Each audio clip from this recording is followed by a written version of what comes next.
What if I told you that I believe one of the most respected psychiatrists in the world was unalived by a three-letter agency because he spent the last part of his career investigating UFO encounters and alien abductions? And I'm pretty sure by the end of this video, you'll be thinking that also. But I'm talking about a gentleman by the name of John E. Mack. John E. Mack.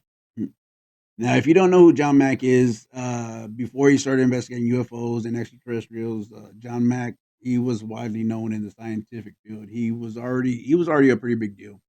He had graduated from Harvard Medical School. He became a professor of psychiatry at Harvard University. He served as a chair of Harvard's Department of Psychiatry for nearly like 30 years. He published countless scientific papers, and in 1977, he even won the Pulitzer Prize for his biography of Lawrence of Arabia. Lawrence of Arabia, yeah. So he wasn't a conspiracy theorist or anything like that. He basically had a reputation that he had built over decades of serious academic work. And that's basically why people started in the early 1990s started coming to Mac with stories that they had never told anybody. People who said that they had some sort of alien encounter, something like missing time, alien abductions, even messages of our future, our humanity's future. And being a psychiatrist, he wouldn't just automatically believe these people. He would actually interview them. And he found out that most of these people were just fine. They were mentally healthy. That he believed that something truly had happened to them. Then came the most famous UFO case in history, basically the Ariel School UFO incident in Zimbabwe.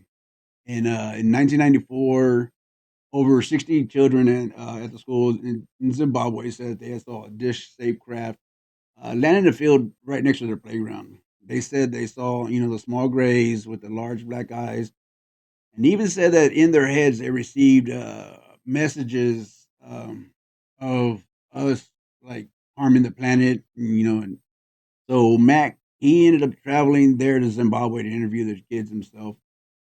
Now he said what surprised him the most wasn't just these kids' story; it was basically how sincere they were. He actually believed they had experienced something very real. And I'm pretty sure this is what started to ruffle some feathers. This is what got the attention that made him a target of these three-letter agencies. Because all of a sudden, Mac's credibility was being attacked. Harvard launched investigations into his work. They were seriously questioning whether a Harvard medical graduate, someone who had a seat in the Department of Psychiatry in Harvard, someone who had published countless scientific papers, an actual Pulitzer Prize winner, had crossed the line between science and belief. Embarrassed for the profession and a little worried about John himself. What, he's gone off the rails a bit? Well, John is a man of great gift and great intelligence, but he's also a man who tends to take on enthusiasms, and in this time he's gone too far. We're worried about him. We hope he'll pull himself together. Needless to say, he kept his job. They couldn't do anything to stop any of his research. Now, this so-called tragic accident happened while visiting London one evening on September 27, 2004. While walking home with some friends after dinner, John Mack was hit by a drunk driver and sadly passed from his injuries.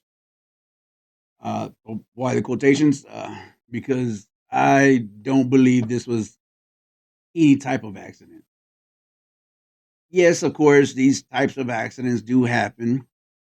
But did you know that there in England, not one, not two, but three men with the name of John Mack that were also unalive that exact same night? Coincidence? Also, even with all this information, the family passed on launching an investigation. It kind of sounds like someone got to them also. But I believe he ended up getting a little too close to something or found something out that they basically didn't want him to have. But give me your thoughts. Do you think he stumbled into some dangerous territory, or could this all just be one big one? Let me know.